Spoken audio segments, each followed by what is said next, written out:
J'invite la fille de Patrice Emery Lumumba, Juliana Lumumba, à prendre la parole. Merci.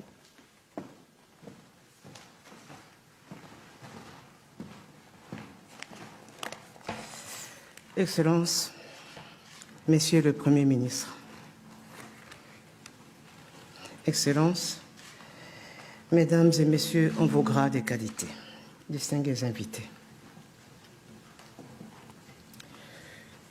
Père,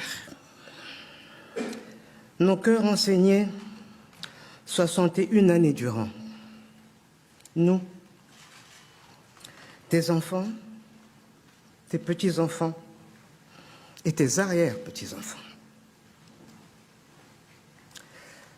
Mais aussi le Congo, l'Afrique et le monde. Nous pleurions ta disparition sans avoir fait d'oraison funèbre. Père, comment es-tu mort? On ne sait pas. Quand es-tu mort? On ne sait pas. Où as-tu été assassiné? On ne sait pas non plus. Qui t'ont assassiné et pourquoi? On cherche encore.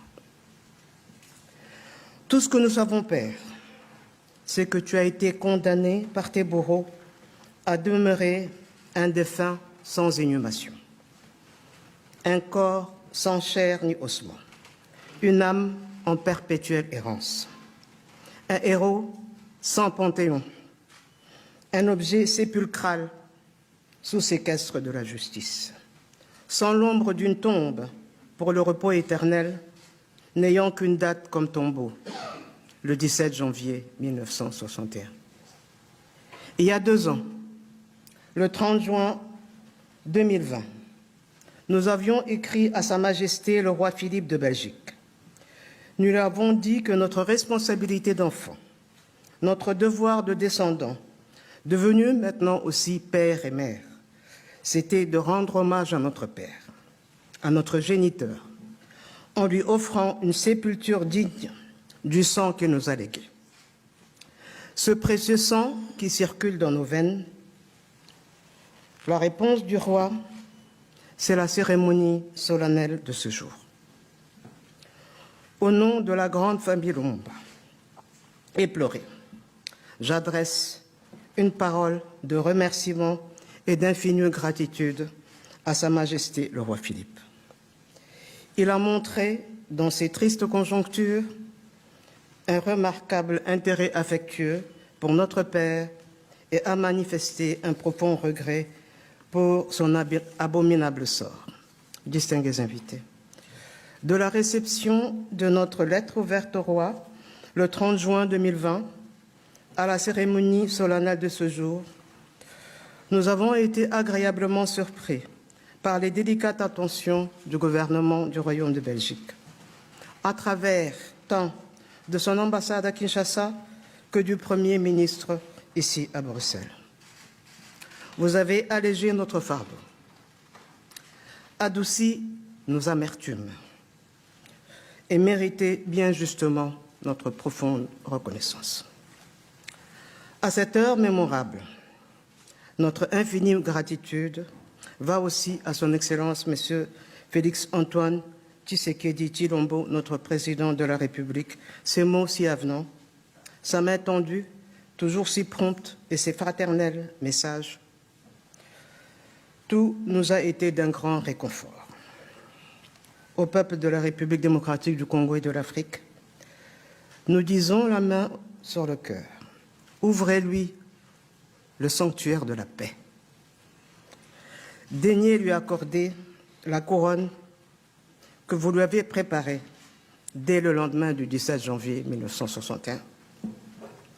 D'ordinaire, le nom de Patrice Emery Lumumba revient en ritournelle chaque fois que l'on parle de la décolonisation de l'Afrique et de la souveraineté des États africains. Mais ce jour, nous souhaitons que soit mis à l'honneur l'essentiel de ce qu'il incarne, c'est-à-dire ce que sa vie inspire, ce que l'illustre personnage doit nous inspirer, à savoir l'ardeur au travail et l'amour du travail bien fait.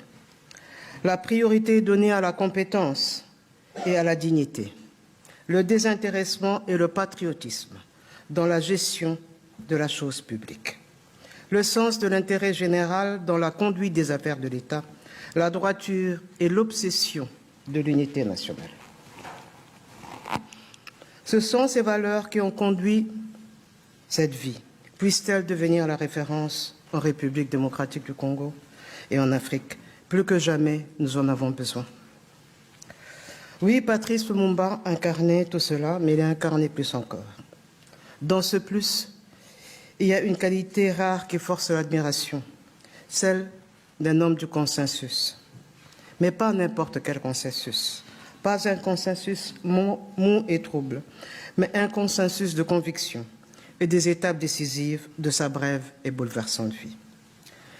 Né et ayant grandi au centre du pays, dans le Sankuru, il commence sa carrière professionnelle au nord de la République, à Kisangani, dans la province orientale.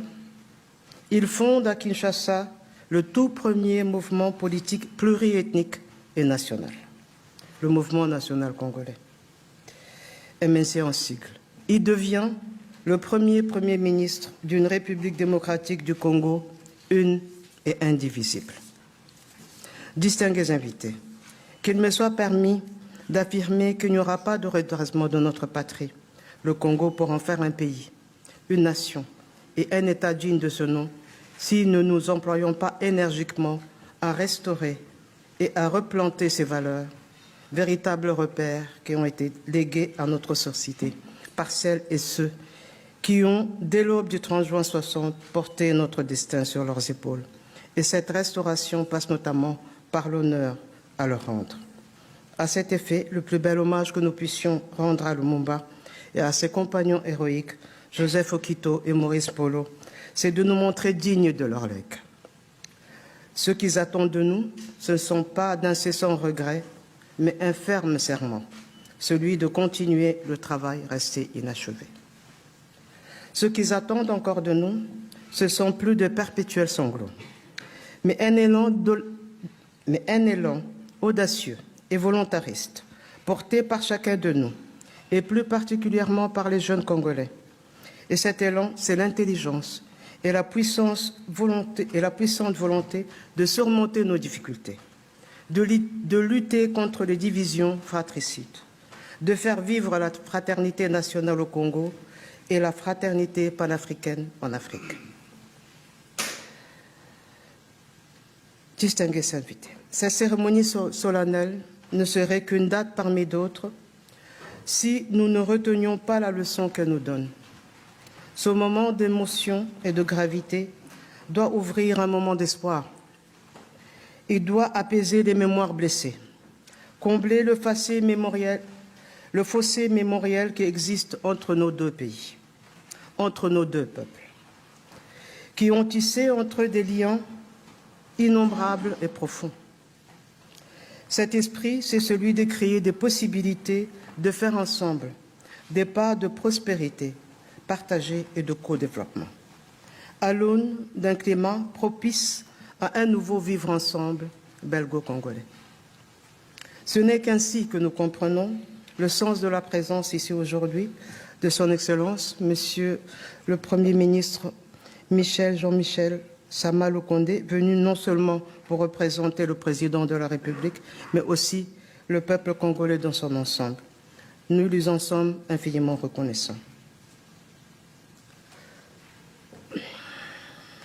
Père,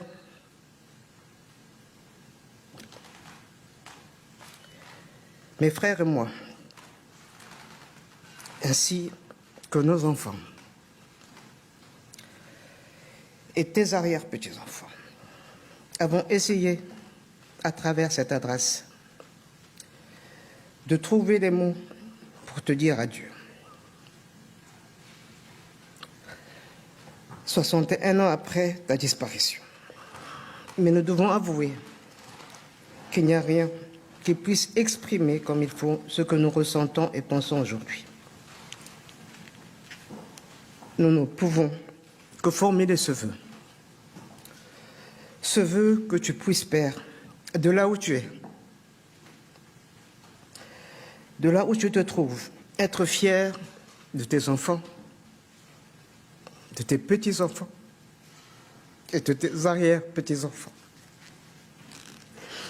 Père, à présent, bien retour au pays. Merci.